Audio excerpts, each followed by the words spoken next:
इनका घर गिराने की जल्दी इतनी ज़्यादा थी इनको कि तहसीलदार साहब ने बिना साक्ष्य सबूत कुछ भी किए 7 दिन के अंदर फैसला ले लिया। हमें पता था कि जिलाधिकारी महोदय भी शासन के दबाव में ज़्यादा तत्परता ही दिखाएंगे, तो जिलाधिकारी महोदय के यहाँ जाकर के हम माननीय उच्च न्यायालय बड़ी क्या है घर गिराने की, कोर्टें बनी हैं, कोर्ट डिसाइड करेंगी कि हाँ मकान अवैध है नहीं है।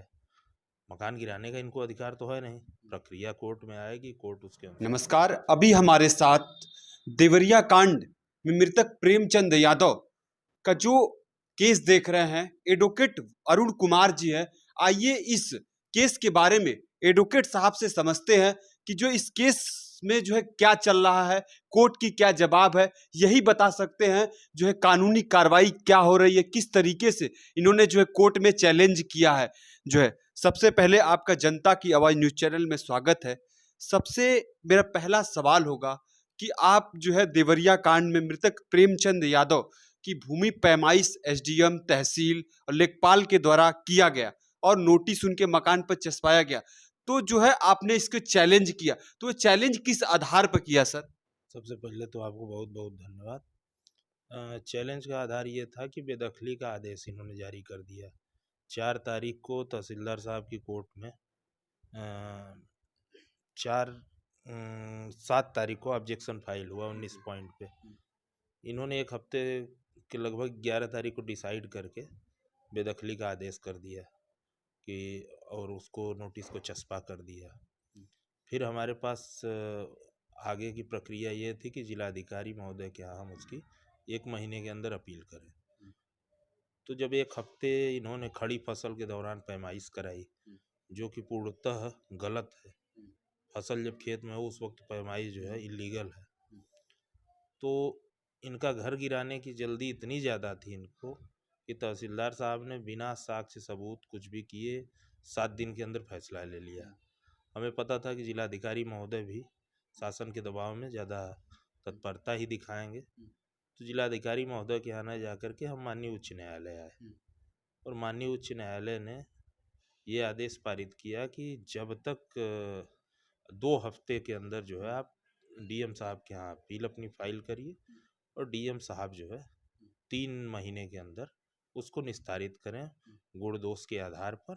और एक जजमेंट है जिसके आधार पे ये हुआ, Rishipal Singh versus state of UP, उसी को आधार बना करके माननीय उच्च न्यायालय ने कहा कि आप उसकी प्रक्रियाओं को फॉलो करते हुए ही अपने आगे के आदेश को पारित करें। जी, मेरा सवाल होगा, क्या आपको लगता है कि जो देवरिया स्थानीय प्रशासन है इस मामले में राजनीतिक दबाव और सरकार के दबाव में काम कर रही है क्या?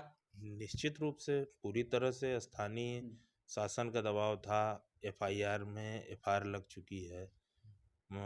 इनके द्वारा लिखी गई एफआईआर को न लिख करके, जैसा परिवार बता रहा है, उन्होंने एक साइन ले लिया उनके पिता या चाचा की और अपने से एफआईआर, परिवार का कहना यह है कि पुलिस ने दर्ज किया, एफआईआर लगा दी। दूसरी बात ये कि परिवार का ये भी कहना था कि भाई हमें मिलने नहीं दिया जा रहा है, लोग अगल बगल के गांव नात रिश्तेदार आ रहे हैं। तो कहीं ना कहीं एक दबाव बनाने की कोशिश थी। और इतनी हड़बड़ी क्या है घर गिराने की, कोर्टें बनी हैं, कोर्ट डिसाइड करेंगी कि हाँ मकान अवैध है नहीं है। मकान गिराने का इनको अधिकार तो है नहीं, प्रक्रिया कोर्ट में आएगी, कोर्ट उसके अनुसार करेगी चीज़। जो आपने हाई कोर्ट में रीच दायर किया है, रीट, तो वो जो है मैं जानना चाहूंगा कि जब आपने दायर किया तो माननीय उच्च न्यायालय का जो है इस पर क्या जवाब आया? माननीय उच्च न्यायालय ने इनके जो पीछे के आदेश थे 11 तारीख के तहसीलदार साहब के आदेश को, उसको गलत मानते हुए आगे की प्रक्रिया के लिए हमें जिलाधिकारी महोदय के यहाँ अपील करने के लिए कहा उस दौरान। और इनको बढ़िया फटकार भी लगाई उस दौरान। जो है इनको न ही कोई घर गिराने की कोई भी प्रक्रिया नहीं होगी, यही आदेश था कि 3 महीने तक में आप डिसाइड करिए। जी, अब जानना चाहूंगा जो स्थगन आपका जो है उनके घर गिराने का बुलडोजर से, तो वो कितने दिनों तक है, फिर आगे की क्या कार्रवाई है जो है आपकी? अभी तो अपील शायद सोमवार में कल दाखिल होगी। उसके बाद 3 महीने के अंदर उन्हें डिसाइड करना है। मान लीजिए वो पूरा समय लेंगे, तरीके से करेंगे तो एक अच्छा रिजल्ट आएगा, परिवार के पक्ष में आएगा।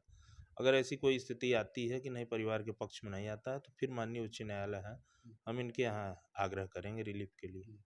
क्या जो है मैं जानना चाहूँगा, अगर जो रीट पिटीशन आपने दायर किया है, माननीय उच्च न्यायालय मान लीजिए कि जो खारिज कर देता है, तो एडवोकेट अरुण यादव जी का आगे की क्या कार्रवाई होगी? देखिए अभी तो हम आश्वस्त हैं कि ऐसी कोई भी चीज़ नहीं होने वाली है, क्योंकि माननीय उच्च न्यायालय चीज़ों को समझ रहा है। माननीय न्यायालय का ये कहना है कि भाई घर गिराना कोई उपचार है नहीं, तो पूर्ण रूपेण आप न्यायिक प्रक्रिया को अपनाइए। और हमने प्रयास किया, धन्यवाद है माननीय न्यायालय का, उन्होंने हमारी चीज़ों को समझा, घर गिरने से हमें स्टे दिया। जी, मैं अब जानना चाहूँगा कि आप जो है आप एक एडवोकेट हैं, मृतक प्रेमचंद यादव जी का केस देख रहे हैं, तो इस मामले को जो देवरिया में घटा है, तो आप एक वकील हैं, आपकी क्या दृष्टिकोण है जो इस मामले देखिए पर? समाज में ऐसी घटनाएं नहीं होनी चाहिए। जी। पहले प्रेमचंद जी की हत्या हुई, हत्या के बाद जनता का आक्रोश हुआ, आक्रोश में निर्दोषों की जान चली गई, वो बच्चों का कौन सा दोष था, उनका भी जीवन चला गया, हासिल किसी को कुछ नहीं हुआ। अब आगे घर गिरा लेंगे तो कोई किसी का लौट तो आएगा नहीं। तो समय ऐसा है कि इसमें एक अच्छा संदेश लोग दें, आपस में मिलजुल के रहें। अगर ये स्टे ना होता तो एक जातीय संघर्ष की स्थिति थी, घर गिरता हो सकता है, प्रेमचंद जी की जाति के लोग कुछ करते। तो कुल मिला जुला के माननीय न्यायालय ने समाज को एक जो है बेहतर ताने बाने में बने रहने में मदद की है। क्या आपको लगता है कि जो है माननीय उच्च न्यायालय के द्वारा आप जो है उनका घर बचाने में सक्षम हो पाएँगे? अभी तक तो सक्षम हुए ही, जी। आगे कोई स्थिति आएगी तो उस वक्त हम जो है पूरा प्रयास करेंगे, माननीय न्यायालय से पूरा अनुरोध करेंगे। अच्छा, जो है एक और सवाल है मेरा कि जिस तरीके से आपने जो है जो भूमि पैमाइश हुई है, वो खड़ी फसल उस समय थी और जो है जो उस समय के स्थानीय वकील थे, वो बता रहे थे कि जो है जो आपका भूमि पैमाइश का आपका सीमा होता है गाँव का, वहाँ से ना होकर तमाम और कड़ी पर जो नापा जाता है, उस पर भी सवाल उठाए थे। तो उनके सवाल ये सब चीज़ों को कैसे आप देखते वो हैं? एकदम सही कह रहे थे हुँ, गोपीनाथ जी जो हुँ, वहाँ के वकील हैं, हुँ, बड़ा उन्होंने बड़ा संघर्ष किया, बड़ी मेहनत की। अब सीमा सीमा चिन्ह मिल नहीं रहा है। इस वक्त खेतों में पानी था जिस वक्त हो रही थी, क्योंकि धान कटने के पहले एक बार जो पानी दिया जाता है, हुँ, तो खेतों में पानी है, उस वक्त आप जरीब लगा करके नाप रहे हैं, निश्चित रूप से वो गलत ही आएगा आकलन। लेकिन शासन के ऊपर इतना दबाव था, पता नहीं किनका दबाव था, उसको इतनी जल्दीबाजी थी कि 4 दिन पहले लाश उठी है, घर गिरा दिया जाए। अ, जी, आपसे जानना चाहूँगा जो है जब मैं स्थानीय वहाँ पर देवरिया गाँव में गया तमाम ऐसे, तो वहाँ पर जो 21 लोगों को उठाया गया है, जो है जेल भेजा गया, तो इस कार्रवाई को पुलिस कार्रवाई को वहाँ पर आप कैसे देख रहे हैं? क्या ये सही है पुलिस के द्वारा? एकदम पूरी तरह गलत है। पुलिस को चाहिए कि न्याय करने के लिए एक बढ़िया जांच करे, और दोनों परिवारों को, अब तो मान लीजिए उनके परिवार में उनका लड़का दुबे जी का 2 लड़के बचे हैं, इनके यहाँ 3 बच्चे हैं और उनकी पत्नी है। सुरक्षा दोनों की सुनिश्चित करें, सुरक्षा के साथ-साथ दोनों उस गाँव क्षेत्र में एक बढ़िया माहौल क्रिएट करें, लोग फिर से सामान्य पटरी पर लौटना शुरू करें। जी।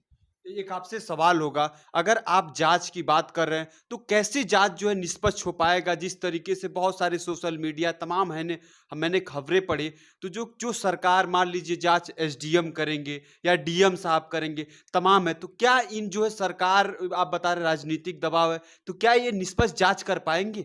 अगर शासन का दबाव रहेगा तो निश्चित रूप से सही जांच नहीं होगी।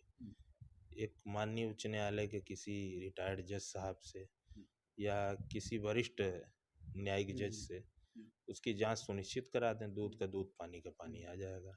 जो आप क्या जो वकील साहब आप हैं, जो दुबे परिवार के साथ हुआ, वकील का जो है पुलिस का कहना है कि वही जो लोग जो है क्रिया पर प्रतिक्रिया किए, दुबे जी के परिवार के साथ, उन्हीं को उठाया गया है, उन्हीं को जेल भेजा गया है। आप एक अलग सवाल खड़े कर रहे हैं। नहीं, हम सवाल नहीं खड़े कर रहे हैं, हम सिर्फ इतना कह रहे हैं हुँ, कि मान लीजिए उस वक्त जिन लोगों ने इस घटना को अंजाम दिया कि निर्दोषों की जान गई, हुँ, पुलिस एक बेहतर जांच करे, जांच में क्लियर हो जाएगा हुँ, कौन दोषी है कौन नहीं, हुँ, क्योंकि ये जांच का ही विषय है। हुँ, इस पे हमारा बोलना आपका बोलना दोनों उचित नहीं है। हुँ, पुलिस पूरी तरह दोनों पक्षों की बातों को सुने और सुन करके एक बेहतर निष्कर्ष पे पहुंचे। एक मेरा जो है एक मानना वाला सवाल होगा, अगर मान लीजिए आपका जो रीट पिटीशन आपने दायर किया है जो है अगर माननीय उच्च न्यायालय द्वारा खारिज कर दिया जाता है, तो क्या जो ये चुनौती सुप्रीम कोर्ट तक जो है आप ले जाने का प्रयास करेंगे? बिल्कुल। पहली बात तो हमारी एक पिटीशन अलाउ हो गई, घर उनका सुरक्षित हो चुका है। अगले मंगल बुधवार तक हमारी 2 और पिटीशन लगी हुई हैं।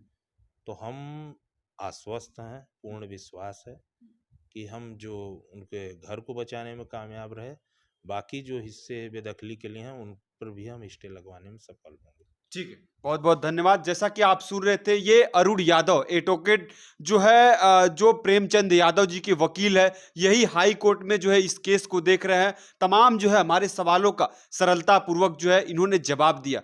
धन्यवाद।